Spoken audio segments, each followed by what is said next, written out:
Verstappen hands McLaren its latest blow by claiming sprint pole at the US Grand Prix as Zach Brown reveals some details behind Norris's Singapore repercussions.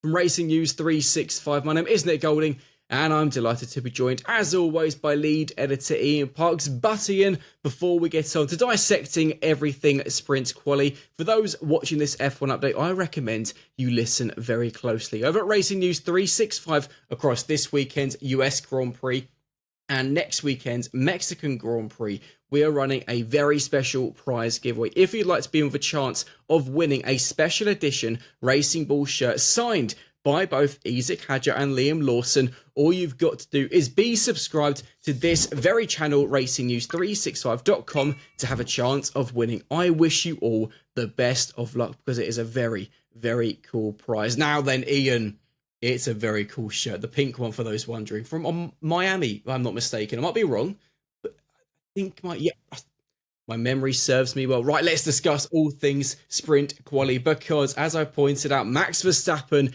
is on pole. Mighty Max, marvellous Max, however you want to put it. Lando Norris topped practice, topped the first two parts of sprint quali, but when the soft tyres were fitted, Max came alive. This circuit was always going to be a real acid test of where Red Bull and Max Verstappen stand in this season's championship pecking order, and just how strong a challenge from this position onwards Max would pose for the McLaren duo of Lando Norris and Oscar Piastri.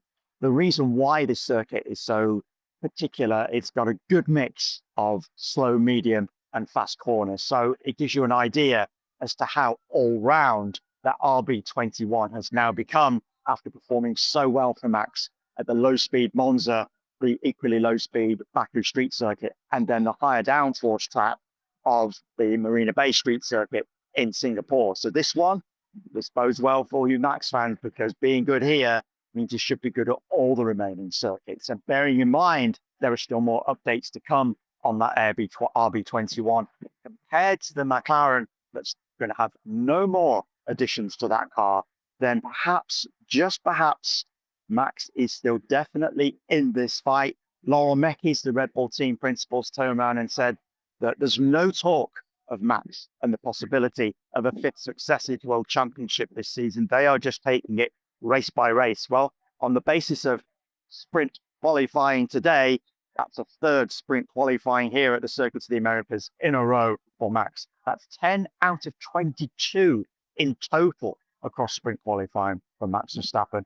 He's proved supreme here around this racetrack, and now he's got a great chance of adding to his tally going into the sprint race itself. And as I say, with a car that's looking good around this circuit, we definitely can't rule him out as another Grand Prix victory this weekend. Max's theme tune is definitely getting louder by the second. And of course, he's joined on the front row for the sprint race by Lando Norris, who, as I pointed out, topped practice, topped the first two parts of sprint quali. Oscar Piastri in third. But it does seem that on the opening day at the Circuit of the Americas, it has been Lando with the edge in the McLaren camp by a good couple of tenths. Yeah, it was quite comfortably ahead of Oscar across all sessions. Oscar, I think, is about half a second adrift of 4/10 a second, just under 4/10 of a second adrift of Max.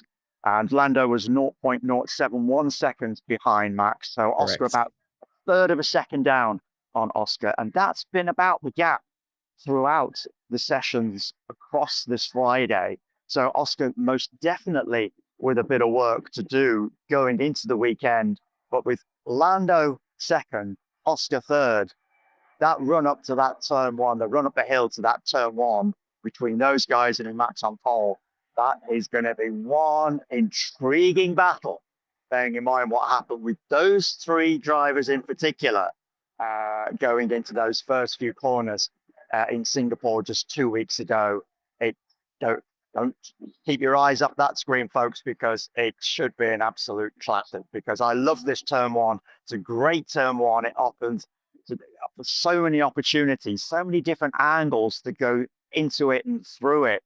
And we've seen many occasions where a driver has decided to take a particular angle. I remember Lando opening the door pretty much thinking he got a good line through turn one, and just Max Verstappen sweeping through on the inside That was, I think that's either last year or the year before, if I recall correctly. But anyway, that turn one should be another good one with those three drivers in that particular order on the grid. The problem is, though, Ian, is for the sprint race, yes, all eyes should be on that fight.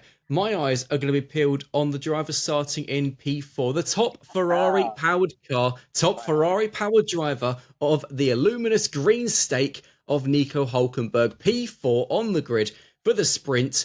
I mean, that's how you start a weekend.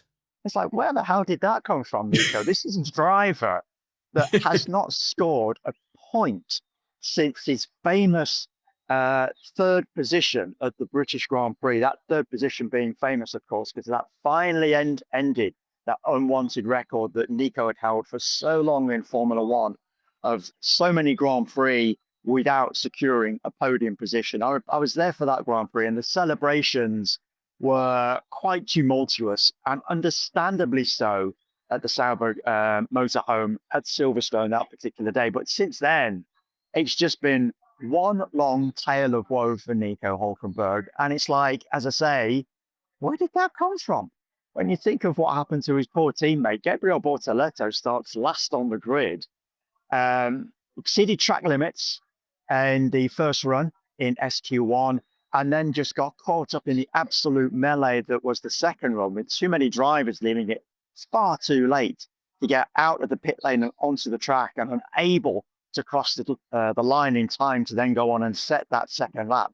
Gabriel Bortoleto really unhappy. On the flip side, Nico Hulkenberg, a very happy man after that fourth position. And now he's finally got that opportunity to score, as I say, what will be his first points since that famous podium at the British Grand Prix in July.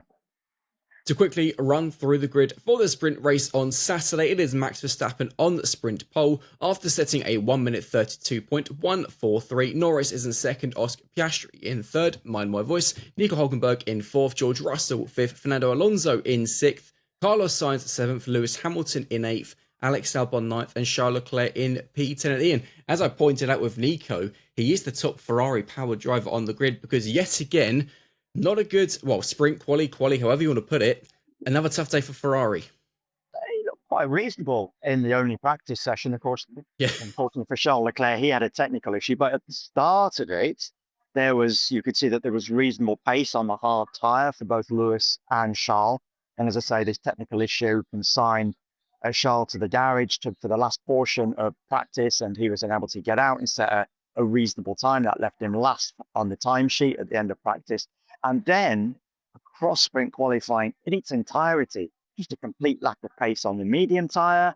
And I said to you guys in our work Slack chat, don't worry, I'm pretty confident that the Ferraris are going to come good on the soft tyres in SQ3. And it just didn't happen. No. Lewis, 9/10 of a second adrift with Max. Charles, almost a full second adrift with Max.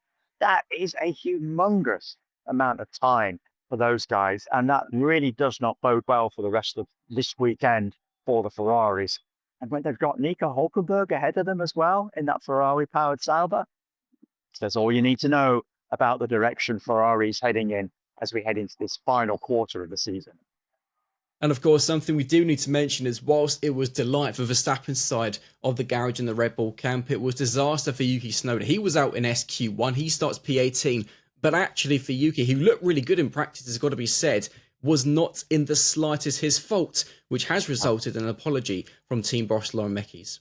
And rightly so. As I say, I mentioned about that chaos that was ensuing on those second hot laps in SQ1. Number of drivers got caught out, just being held up in the queue in the pit lane. And we've said this has become quite a trending theme over the course of the season. We have these pit lane shenanigans, drivers leaving it, as I say, too late really to then get on track and get around in time to cross the line and start that flying lap. Yuki was one of those. He suggested as such on his outlap, thinking that he knew he wasn't going to make it. The two Haas drivers of Oliver Behrman and Esteban Ocon, they both didn't make it. And as mentioned, Gabriel Bortoleto as well, he starts last. Real disaster for Gabriel, as I say, after exceeding track limits in Q1. But as I say, this pit lane shenanigans, this is something now that we're seeing quite often in Formula One. I'm sure the drivers are getting a little bit bored of it, But for Yuki Tsunoda, yes, an apology, and rightly so, from Laurent yes, that's a certain that followed, because they appreciated that they'd done Yuki no favors at all by sending him out too late. Now, final thing we need to discuss, which goes off the track, or maybe it's on the track, nobody quite knows, and it's to do with the repercussions McLaren has placed on Lando Norris following what happened in Singapore. Of course, he made contact with Oscar Piastri, and everyone's been wondering, after it was said by McLaren that there would be these repercussions on Lando, what exactly are these? They've stayed very quiet, very secretive on that matter.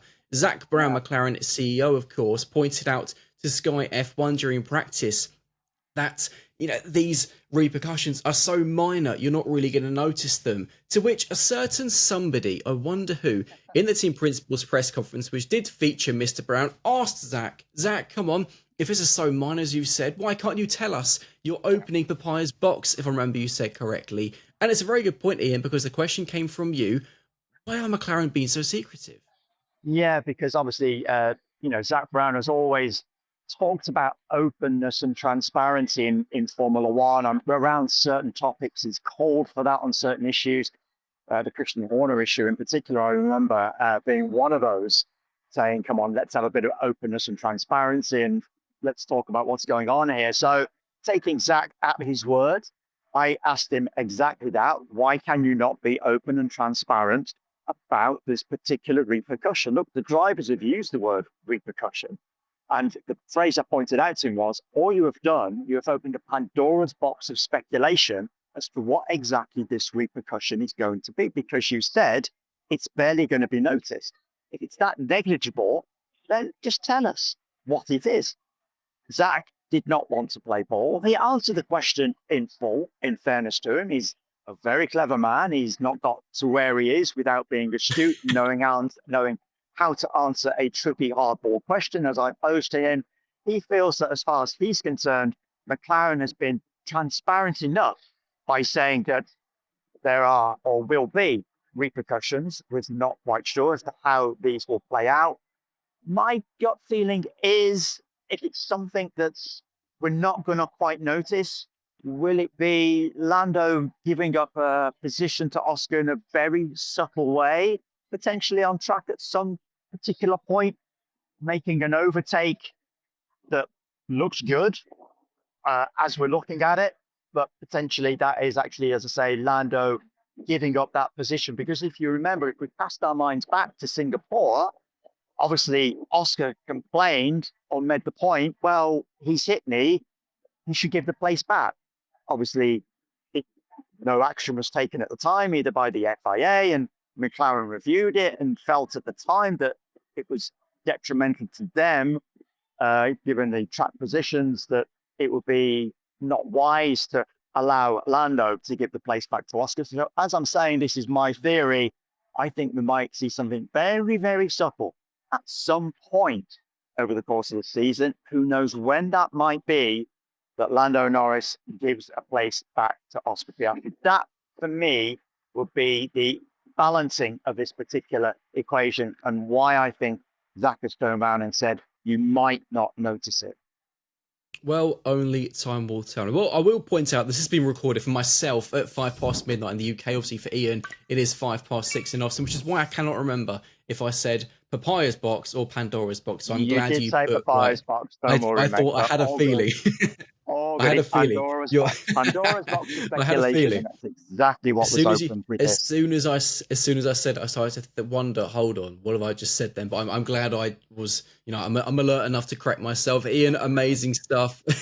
Ian, amazing stuff. As always, for those who have enjoyed this F1 update, please be sure to smash the like button, subscribe to the channel, not only to have a chance of winning the signed Racing Ball shirt, but also if you enjoy our content, and comment your thoughts below on everything we've discussed and who you think is going to claim sprint victory and pole position. Don't forget about that. Ian and I will be back on Saturday to dissect the sprint race and quali. See you later.